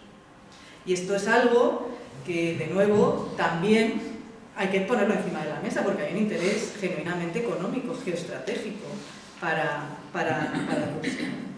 De los tártaros no te puedo decir mucho, la verdad, pero es verdad que fueron los que más se opusieron al proyecto de anexión, que fue muy aplaudido por prácticamente toda la población en Crimea, en la votación del referéndum, pero bueno, es verdad que el nivel de vida en Crimea creció después de la anexión a Rusia, ¿no? En relación con lo que tenía en Ucrania. En cuanto a lo de la izquierda, es que me voy a meter un poquito. Yo creo que tiene mucho que ver con que hay una falsa percepción por parte de la izquierda española en que el único imperio aquí malo es el americano, ¿no? Y yo creo que todos los imperios son malos, o todas las propuestas imperiales no son genuinamente buenas para los pueblos que son oprimidos por ellas. Y desde estas latitudes, y es algo que también reivindico, bueno, que son los estudios de área también de Europa, de la Europa postsoviética, que se han estudiado muy poco, y que yo creo que eso también ayudaría a que muchos de nosotros y de nosotras entendiéramos que efectivamente el proyecto imperial ruso existe, y ha existido y se ha ido transformando a lo largo de la historia. Y ha sido primero imperio zarista, luego ha sido imperio soviético, y ahora es lo que quiere Putin construir, ¿no? Y en cada uno de ellos, como los Pokémon, va habiendo evoluciones, ¿no? Y cada uno de ellos se van incorporando nuevas características, en este caso también con cuestiones que tienen que ver con la confrontación en valores, es decir, la alianza estratégica con China, y retomo la parte china, la alianza estratégica con China frente a las democracias liberales implantadas después de la Segunda Guerra Mundial y el sistema de gobernanza global construido a partir de ese momento en la forma de Naciones Unidas, y es un cuestionamiento directo a esta ordenación global del mundo, ¿no? Y es, bueno, decir, no me sirve ya este régimen, no me sirve ya este régimen de gobernanza mundial, que tuvo una prórroga a partir de los 90, pero que se hizo una prórroga con muchos parches, ¿no? Y de hecho nos estamos dando cuenta de que ahora dependemos sobre todo de organizaciones internacionales que no son Naciones Unidas, que son el G7, que es la OSCE, que son otro tipo de organizaciones, digamos, no de segundo nivel, no me entiendan mal, pero bueno, no son Naciones Unidas, que son sobre las que efectivamente se puede empezar a trabajar en el ámbito multilateral, no solo bilateral. Y luego, para la respuesta de las sanciones, yo haría aquí otras 3 preguntas. ¿Para qué se ponen? ¿Cómo se ponen? Y cuándo estamos esperando que sean eficaces, ¿no? Porque sin responder a estas preguntas no obtenemos una respuesta si son realmente eficaces esas sanciones. Las sanciones, todo el mundo que ha estudiado, trabajado con este tema, sabe que no son eficaces en el corto plazo, y todo el mundo sabía que no iban a parar la guerra. Y aquel que diga lo contrario miente, y lo digo así de claro, ¿no? Porque además me da igual que hayan sido los paquetes más duros que se han impuesto de sanciones a un país en la historia de la Unión Europea. Son las sanciones en las que no ha intervenido Naciones Unidas, normalmente se ponían también bajo el paraguas de Naciones Unidas, aquí no ha sido el caso, han sido coordinadas entre Estados Unidos, el Reino Unido y la Unión Europea. Es, de hecho, una ruptura de la tendencia a la imposición de sanciones por parte de la Unión Europea, que se trataba de que fueran muy focalizadas sobre personas y no sobre las sociedades. y sin embargo en este caso de nuevo se ha cambiado, digamos, esa tendencia y se han adoptado paquetes sancionadores que efectivamente atacan, digamos, entre comillas, a toda la estructura de manera transversal, toda la estructura económica del país y por lo tanto a toda la sociedad rusa, ¿no? Esto puede provocar varias cosas, ¿no? Yo creo que lo que perseguían los que han trabajado en este tema era, bueno, debilitar el régimen, generar un movimiento social que potencialmente pudiera generar un momento revolucionario, cosa que no va a suceder, eso ya también se ve después de estas semanas las que llevamos viendo cómo se incrementa, digamos, el apoyo a Putin, que está ya en el 81% de la población, y la otra hipótesis era, que es lo que estamos viendo, es la hipótesis de la victimización de la sociedad rusa frente a una agresión externa que lo que hace es revitalizar, digamos, y fortalecer el liderazgo de Putin. Yo me voy a tener que marchar en 2 minutos. Muchas gracias. Ruth, deciros solo antes de irme que lo quería contar que muy rápidamente el tema de los refugiados y la aplicación de la directiva de 2001. Esta directiva ha hecho que ya en España hayamos documentado a 60.000 personas. A 60.000 documentadas. España va más de 30.000. Hay 4 centros grandes en España: Málaga, Barcelona, Alicante y el de Madrid. Son creados esos centros de recepción, acogida y derivación, que están funcionando súper bien, se está documentando en 24 horas y en España se ha ampliado el marco subjetivo de la aplicación de la directiva para las personas residentes de terceros países que están en Ucrania y no pueden volver, las personas que estaban aquí también de vacaciones no pueden volver, las personas ucranianas que están en el conflicto y las personas en situación irregular que están en España y sus familiares. O sea, hemos ampliado ese marco, creo que lo estamos haciendo muy bien, estamos siendo un ejemplo en ese sentido. Y bueno, pues la directiva da no solo la residencia, la directiva de protección temporal, 1 año con ampliación a 3, sino que da derecho a trabajar, a residir y a acceder a todos los servicios sociales. Esto es muy importante. Una persona que es documentada en 24 horas, es que los centros tienen además una unidad de policía y ahora una nueva unidad de seguridad social para el tema del trabajo. Pues bueno, yo creo que estamos siendo un ejemplo, se está haciendo muy bien. España es uno de los países que más residentes ucranianos tenía, o sea que también había red, hay mucha gente que ha venido aquí y se ha quedado con la red de sus familiares. Además hay un programa de acogimiento familiar que funciona muy bien entre la Caixa y el Ministerio. O sea que se hace un cribado, un estudio bien de las familias que pudieran presentarse para acoger gente de nacionalidad ucraniana y también se está haciendo este procedimiento que funciona. Con esto os quiero decir que, bueno, pues que el Gobierno está haciendo una gran labor, ya está el presidente en el CREADE de Málaga esta mañana, con el ministro y el secretario de Estado, y bueno, pues que también esta solidaridad dice mucho de nosotros. Es verdad que ahora estamos más contentos porque está más organizado, porque al principio esto era de me cojo el coche y me voy a buscar, hombre, habrá que traer a la gente, documentarla, traerla a los centros pertinentes, porque ha habido muchos casos de trata, menores no acompañados saliendo de Ucrania, o sea, muchas complicaciones, Entonces las cosas hay que hacerlas de manera ordenada, venir aquí y pasar por aquí. Lo hemos denunciado a través del Ministerio, hablando de que en temas de cooperación había que pasar por los catálogos de cooperación que se colgaban en la página de la ECIR, de la Secretaría de Estado de Cooperación, nosotros diciendo cómo se tenía que vincular, ¿no?, la llegada de personas y sobre todo porque las personas que están saliendo de este conflicto y las que no pueden volver o las que vienen y no van a volver en un tiempo, necesitan estar documentadas y necesitan una trazabilidad. Necesitamos saber dónde están estas personas también para la renovación documental, para preocuparnos. Son personas que vienen con un trauma muy grande. Se está dando orientación laboral, asistencia jurídica, asistencia psicológica. Vale, por esto hablamos a veces un poquito tal, pero bueno, hay unos dramas tremendos, desde abuelas con nietos que han dejado ya a las hijas porque se ha quedado, como en la estado de excepción, no, de la ley marcial, que es bueno, y claro, pues muchas mujeres se han quedado con sus maridos, han mandado a sus hijos aquí, muchos de sus familiares no saben dónde están, ¿sabes? Pues lo que es una guerra, que es durísima. Una cosa importante, que por eso se pierde mucha de la trazabilidad de las personas que han salido y pasos al principio, esa desorganización, que los ucranianos salen con visa Schengen, porque hay un acuerdo de la liberalización de visados con Ucrania. Entonces, esto es importante. Entonces esto hace que las personas que salían del conflicto pues tienen libertad de circulación por toda la Unión Europea, por tanto no podían salir sin necesidad de registrarse por la frontera por la que habían transitado. Entonces, bueno, yo creo que eso también es importante, eso y bueno, también el paquete de sanciones, el plan de choque que ha aprobado el Gobierno, también con el ingreso mínimo vital subieron un 15%, pues el tema también de transporte, de los créditos ICO, de 2 millones que se están aportando ahora. Yo creo que el gobierno no me iría tranquila si nos dijera que este gobierno está haciendo un gran trabajo. Porque además lo creo profundamente.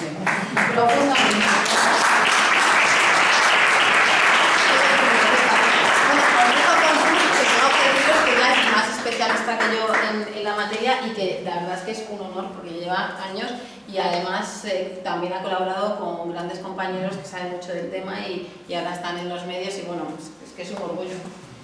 Pues bueno, Hanna, muchas gracias. A vosotros. Disculpad que me tenga que ir, pero... Que disculpamos por este No se nota que se apena. Que no se nota que eres apena. ¿Quieres? ¿Amiga?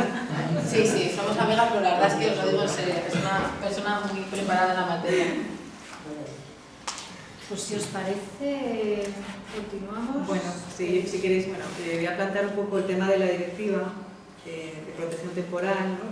Sabéis que es una directiva que lleva metida en un cajoncito de Bruselas desde el año 2001, que se apruebó, que es una herramienta, un instrumento que se ideó en aquel momento, pues ante la necesidad que se detectó de tener una herramienta que permitiera una gestión rápida en caso de crisis humanitarias en el marco de la Unión Europea, ¿no? Y fue como consecuencia de la crisis en la antigua Yugoslavia, ¿no? Las guerras en la antigua Yugoslavia. Esta directiva nunca se había puesto en marcha. Yo no tengo los datos que tiene Hanna de cómo está operando ahora mismo, pero sí que tengo una reflexión que me parece que también puede ser interesante compartir con vosotros, con vosotras, y que tiene que ver por las razones por las cuales se ha puesto ahora encima de la mesa y se ha activado, ¿no? esta directiva, ¿no? Y yo creo que se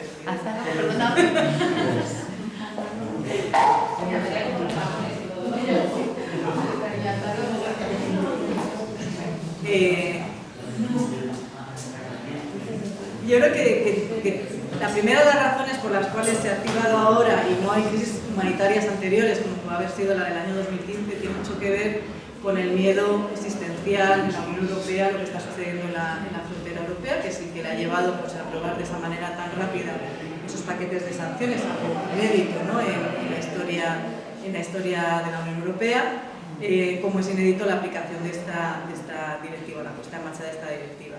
La primera, el miedo. La segunda, y aquí voy a ser un poco crítica,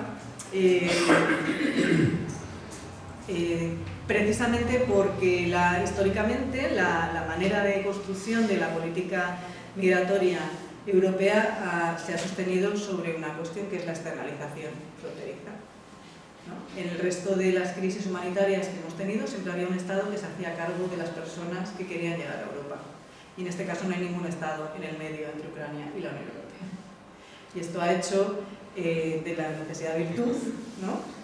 Y entonces, pues, muy bien hecho, sacar un instrumento que ya existía desde hace 20 años, que nunca se había utilizado, y ponerlo encima de la mesa y utilizarlo ante la gran llegada de personas que han salido en datos récord, ¿no? En menos de un mes, 1 millón de personas, es una barbaridad.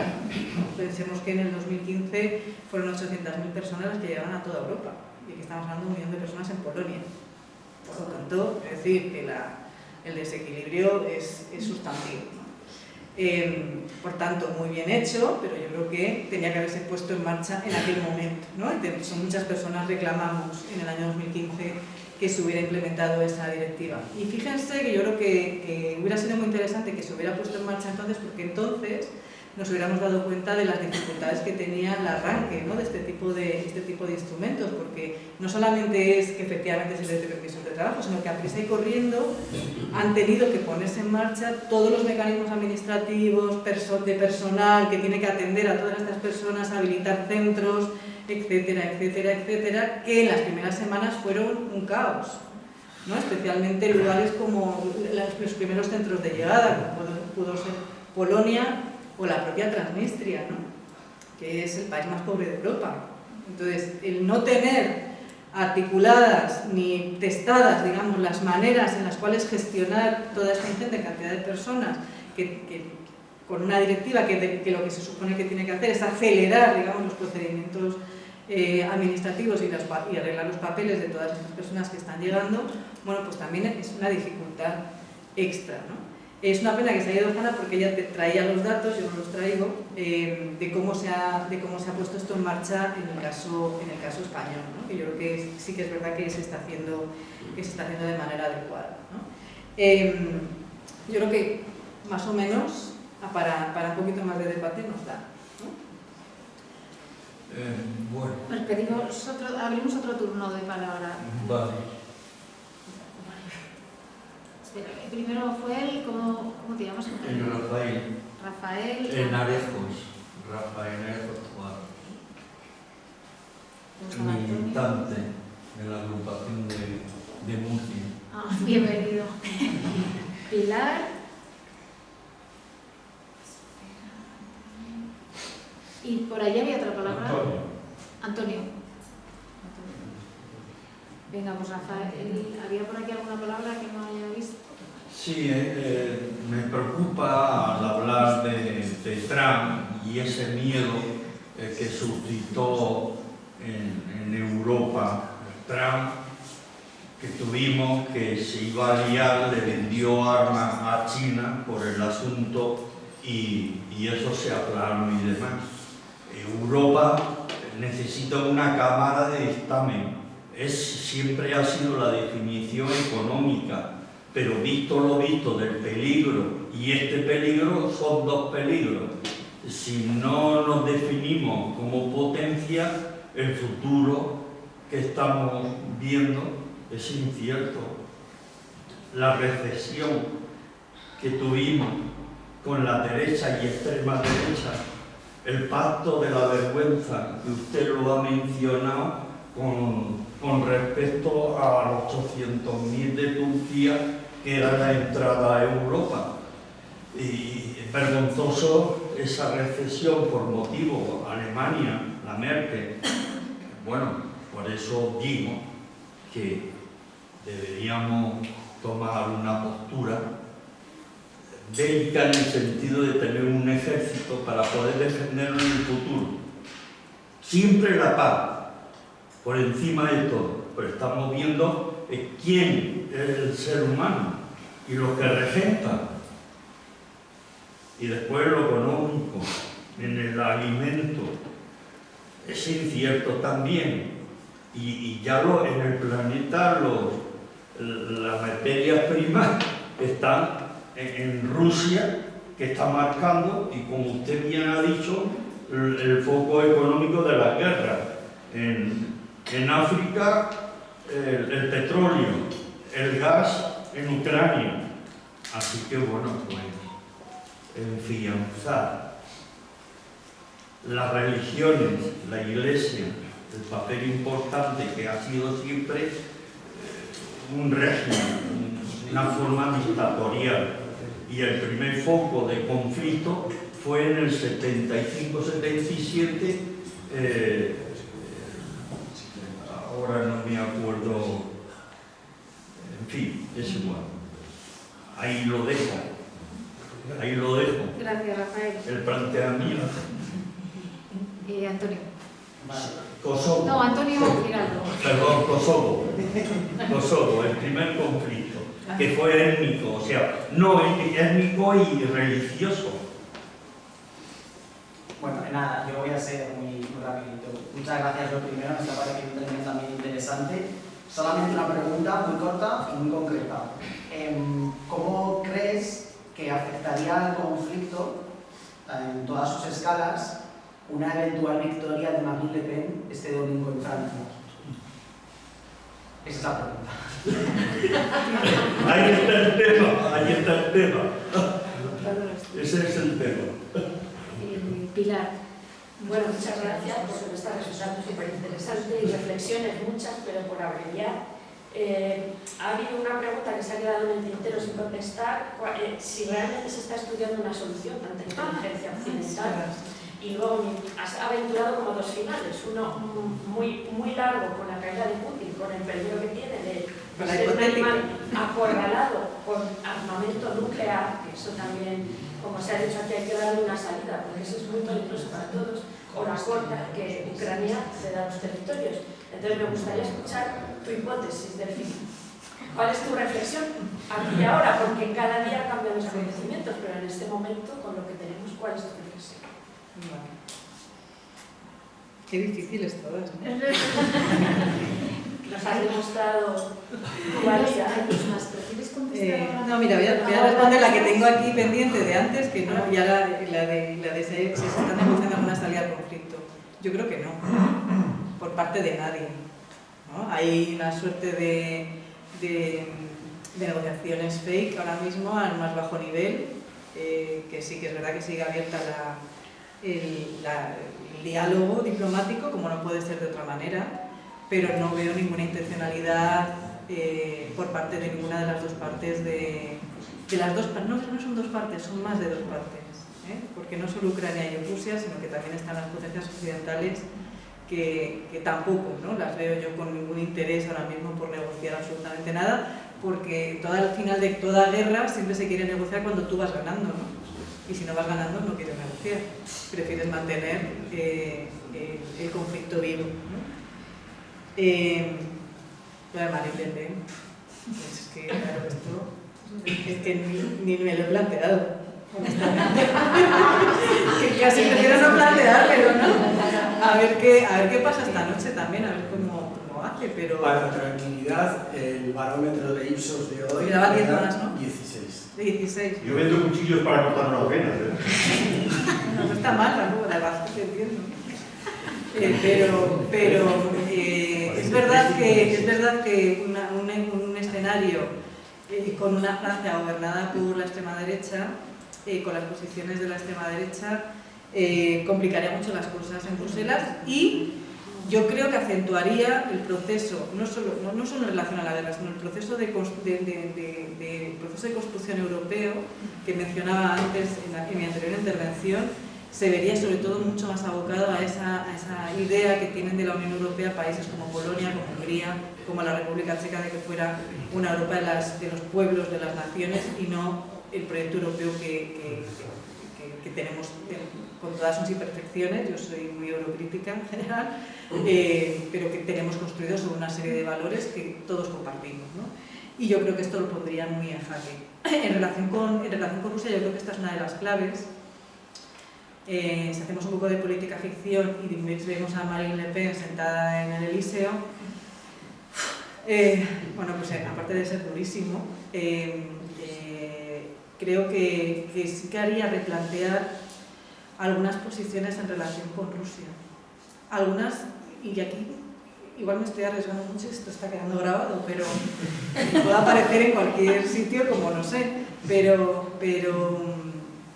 creo que sí que haría replantear algunas cuestiones en relación con cómo debería ser nuestra relación con Rusia. Que es algo en lo que ahora mismo están rotos todos los puentes, ¿no? Ahora mismo, como consecuencia de la guerra, pero desde el año 2009 que no se renuevan los acuerdos bilaterales con Rusia y la Unión Europea. Es decir, ha sido un proceso de evolución de cada vez más separación con el vecino, independientemente del régimen que tenga el vecino. No estamos hablando en términos de solamente negociamos con democracias, porque además es falaz, ¿no?, esa cuestión. Pero yo creo que haría algo así, ¿no? Y estableciendo una alianza con Orbán, que pues imagínense. Diría, pero es que...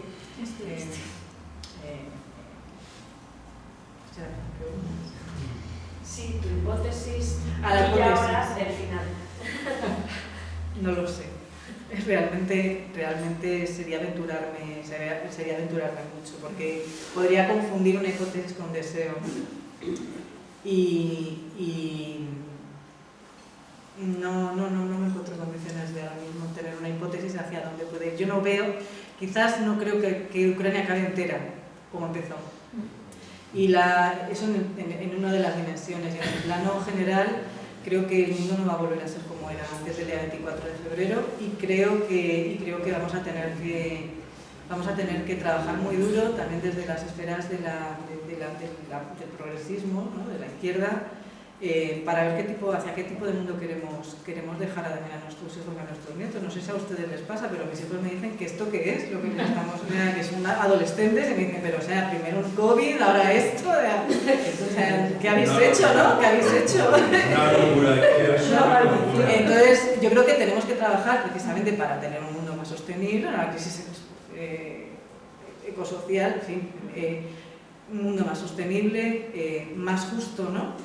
Que yo creo que es algo que yo creo que al menos en esta sala compartimos todos y todas, y libres de guerras, ¿no? pero claro, para eso hay que trabajar muy duro y probablemente hacer muchos sacrificios. Yo creo que ahí también desde posiciones del centro izquierda creo que hay que reflexionar sobre cómo ha evolucionado el socialismo en general desde los años 90, ¿no? Y las distintas etapas por las que atravesan. Bueno, quedaban... Yo digo que a las 9 empieza el debate de Le Pen y yo tengo que ir a verlo porque me han hecho un encargo. O sea, volvemos a lo que dijimos al inicio, ¿no? De intentar ser muy breves en las exposiciones. A ver, recapitulo, estaba Antonio, Cristóbal y las nuevas manos estaban Enrique, Fernando y Olivia. A ver, que no me deja nadie. Por aquí estaba Juan repite.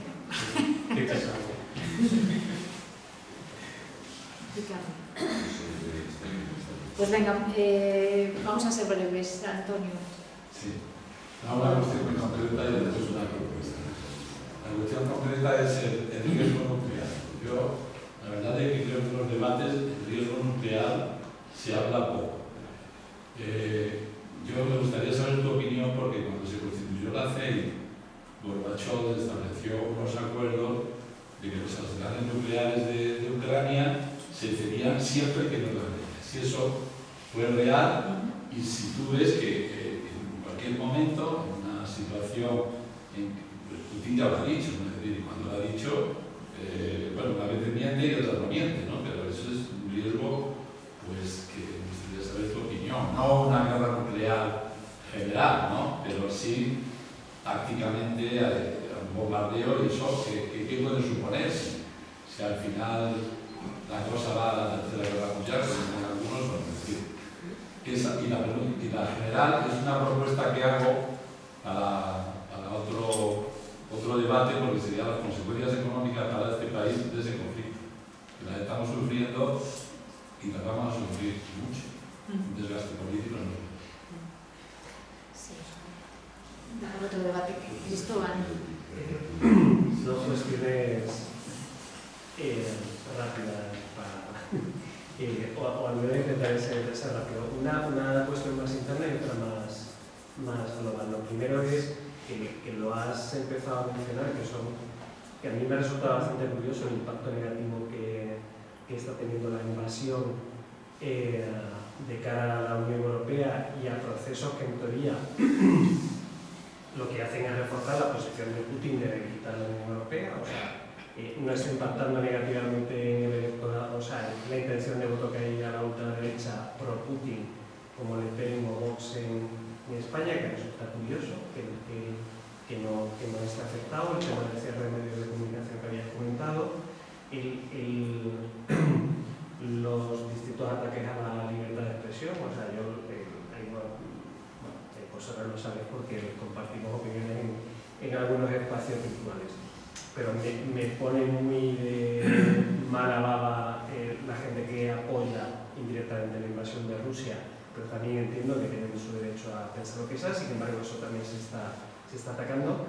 ¿De qué manera Putin, aunque pierda la guerra o la gane, pero está ganando otras batallas de manera indirecta que lleva durante tanto tiempo ejerciendo contra, entre comillas, las democracias liberales y los principios que la sustentan, que me parece algo curioso? Y lo segundo es a nivel internacional, que la pandemia ya empezó ese proceso de ruptura de las cadenas globales de producción, que en lugar de integrar más con solidaridad, en realidad la pandemia lo que ha hecho es destruir esas cadenas de solidaridad y en definitiva destruir también, o sea, cortar las cadenas de producción global que se estaban produciendo. Estamos buscando la manera de desacoplarnos de China, de otros estados asiáticos, ahora de Rusia, etcétera, etcétera, y de qué manera eso va a terminar impactando en creación de bloques muy, o sea, volvemos a la etapa de la Guerra Fría, bloques muy homogéneos, países occidentales, China y su órbita, Rusia intentando encontrar su hueco y iba a decir una expresión racista de Pequeña Guerra, no voy a decir eso. Hay quien se reparte África y quien se reparte América Latina. Y es, o sea, esas dos reflexiones que no sé si son preguntas o simplemente reflexiones. Gracias, Fernando. Pues muchas gracias. Yo me apunto a lo que acabo de escuchar, porque yo creo que desde la izquierda deberíamos hacer una reflexión parece contraria a por dónde vamos, ¿no? Que es la OTAN iba a desaparecer por todas las razones que habéis contado, y lo que está consiguiendo Putin es reavivar la OTAN. ¿Qué es reavivar la OTAN? Reavivar los bloques. Entonces, yo desde la izquierda siempre pensaría que debíamos apostar no por bloques militares, sino por bloques democráticos. Más democracia, menos ejércitos. Y estamos apostando por más ejércitos y seguramente menos democracia. Y esa es la batalla que puede ganar Putin. Esa es la que me preocupa.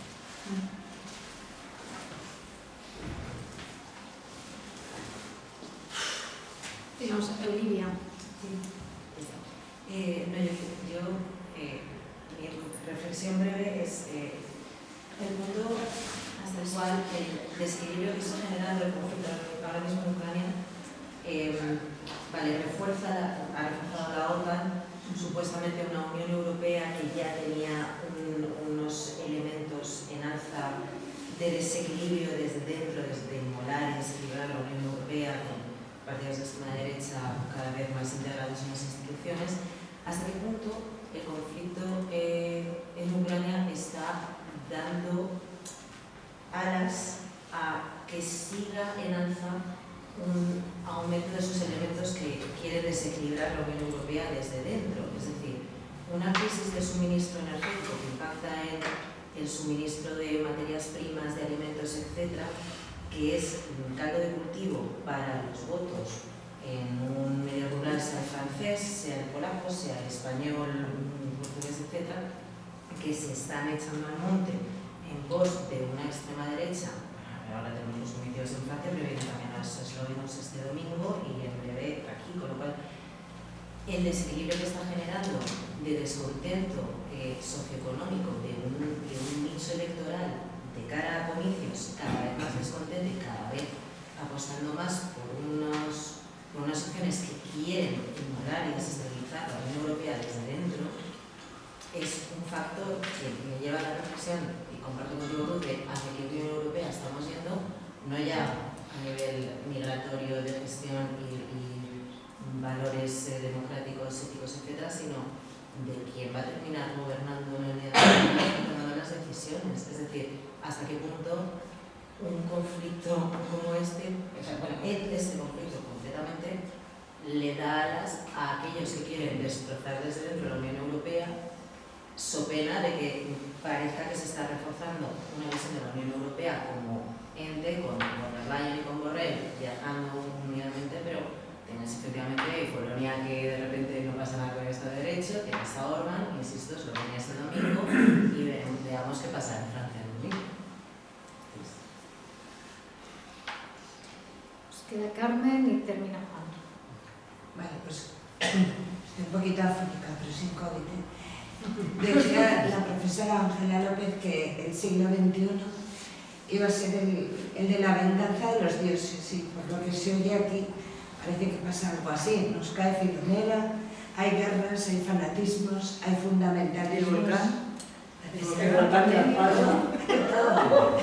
Pero hay un hecho cierto, ¿no? Y es que tenemos unas instituciones europeas que son eficaces, ¿no? Como es el Tribunal Europeo de Derechos Humanos, y unas instituciones internacionales que, por desgracia, no tienen mucha validez en cuanto que necesita que los estados se adhieran a sus tratados para que se les aplique. Me refiero ahora a la Corte Penal Internacional, ¿no? Entonces, dado por hecho que Agustín, si es que vive, jamás se le va a poder juzgar por esa vía, a través de la institución del Tribunal, que ya es europeo, de Derechos Humanos, ¿se podría llegar a algo?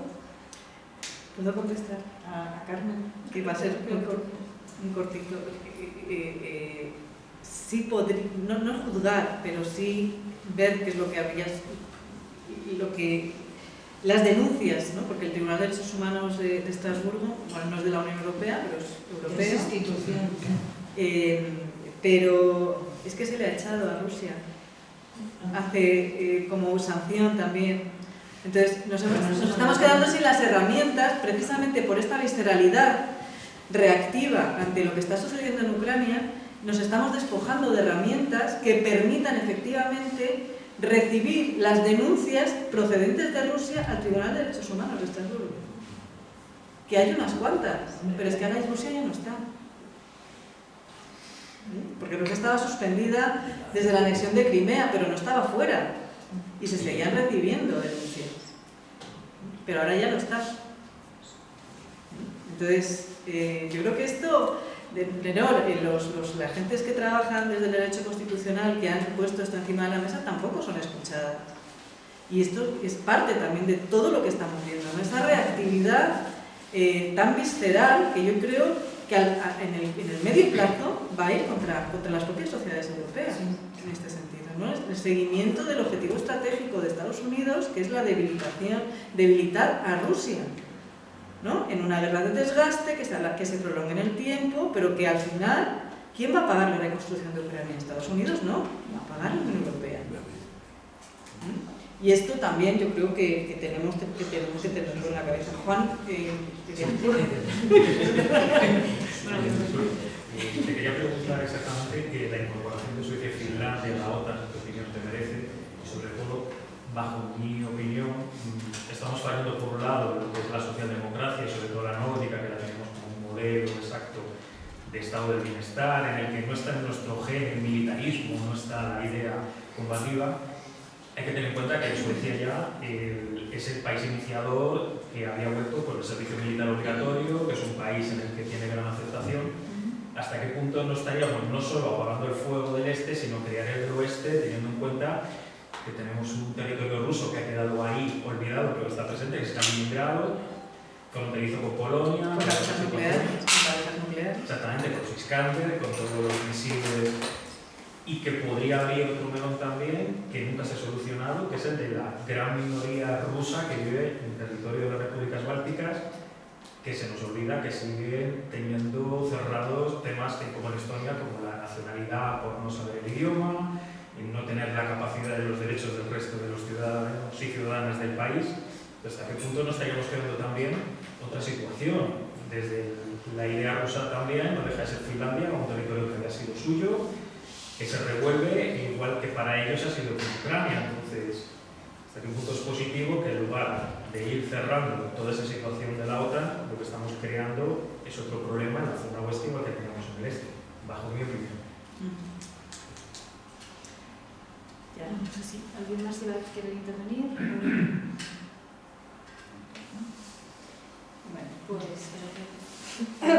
Bueno, riesgo nuclear. Mira, voy a unir riesgo nuclear con la OTAN, ¿vale?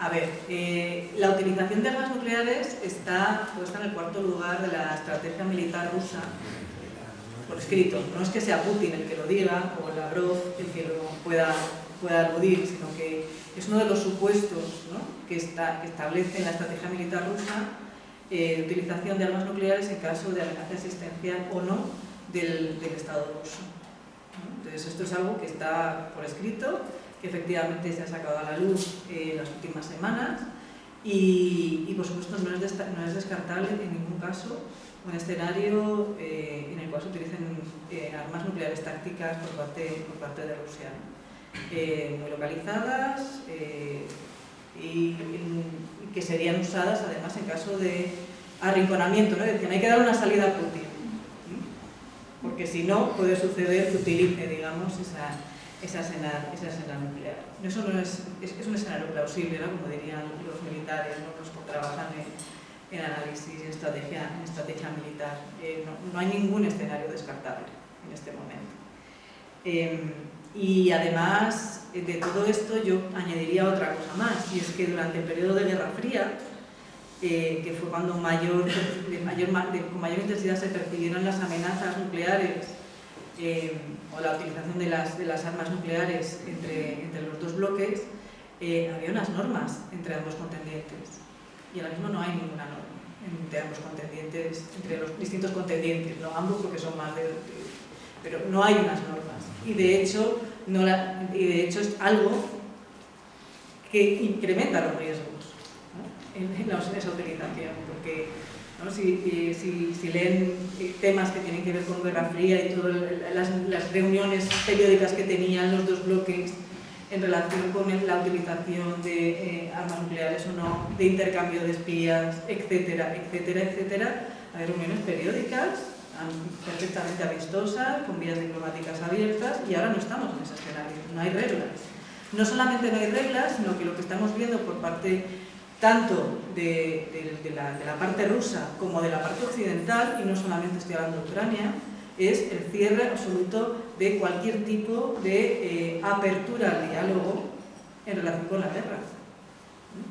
Por el contrario, lo que estamos viendo es a un líder norteamericano decir que es un señor, el señor que está al otro lado es un carnicero, y esto incrementa la tensión, ¿no? Y hace escalar verbalmente cualquier tipo y descarta cualquier tipo de cuestión. Y luego, algo que también se está escuchando cada vez más, que es, no, es que con Putin no se puede negociar nada. ¿A que seguro que lo han escuchado de algún líder político, de algún analista político? No, es que con Putin no se puede negociar nada. Perdona, es que todas las guerras han firmado con el vencedor y el vencido. O sea, hay tablas entre los dos que han hecho tablas. ¿Cómo que no se puede negociar nada con Putin? ¿No? Y esto es algo que a mí me parece especialmente peligroso, sin ser yo, por favor, defensora de Vladimir Putin. Es que yo, de verdad, al final... Luego, el tema de que voy a unir lo que planteaba Cristóbal con lo que decía Olivia, el tema de los impactos, sobre todo el incremento, quién va a salir beneficiado de lo que está sucediendo en la guerra de Ucrania, ¿no? Y yo estoy muy de acuerdo con los dos. Yo creo que los grandes beneficiados de todo esto van a ser los nacionalpopulistas, ¿no? De todo pelaje.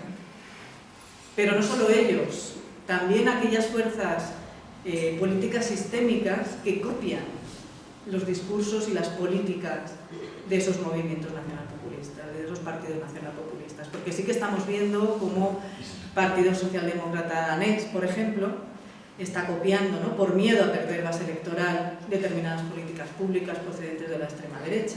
Estamos viendo aquí, no los socialistas, pero otros partidos, que yo no diré, cómo copian también modelos, ¿no? y propuestas que vienen de las derechas radicales. Y, sin ir más lejos, solamente quiero recordar que Fidesz pertenecía al Partido Popular Europeo. En fin, hasta hace un año exactamente, en marzo del 2021.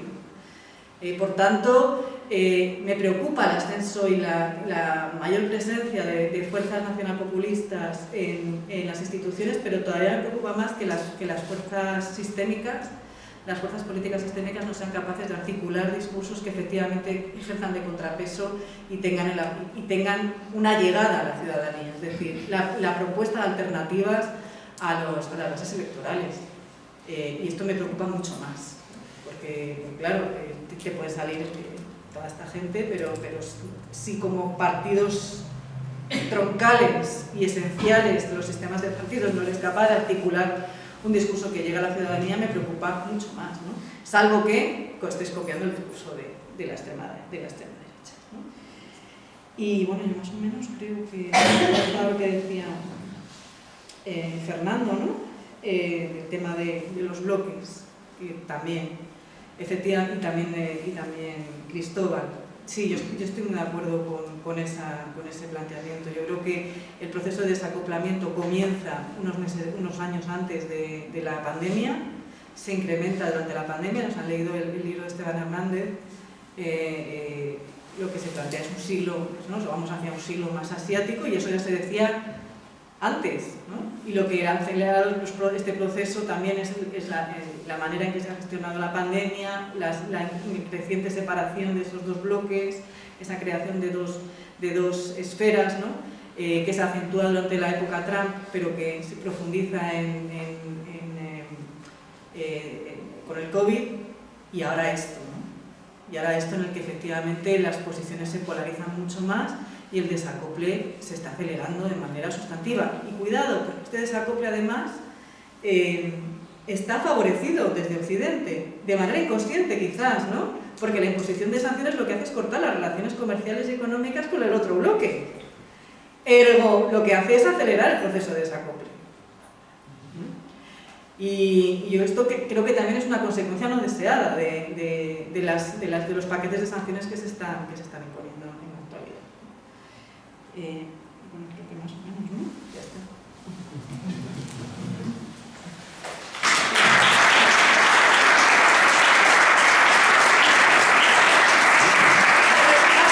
Me ha parecido una excelente idea, además, que se cuente con dos analistas, porque Hanna es analista también, mujeres para hablar de geopolítica, porque esto es algo que no sucede